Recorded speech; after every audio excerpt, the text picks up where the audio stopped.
এই যে পিশাচ পুরোহিত পিশাচের সাধনা কেন করেন? দেখো, বিষয় সেই পাওয়ার। পাওয়ার, আচ্ছা। ভগবানের সাধনা করতে গেলে অনেক বেশি খাটতে হয় বাবা। ওকে ওকে।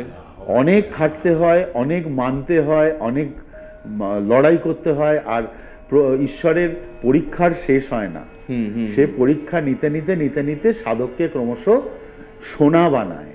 ওকে, তাই না? অঙ্গার পোড়াতে পোড়াতেই তো সোনা হয়।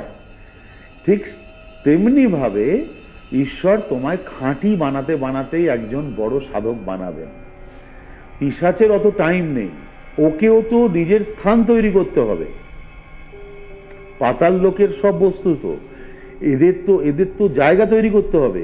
তো জায়গা তৈরি করতে গেলে যদি একজন সাধককে সে পায়, খুব দ্রুত তার মাধ্যমে ও এক্সপ্লোর হতে শুরু করে। ওকে ওকে, ঠিক আছে, ক্ষমতা প্রদর্শন। আর যিনি তার সাধনা করেন তিনি ক্ষমতার লোভেই করেন।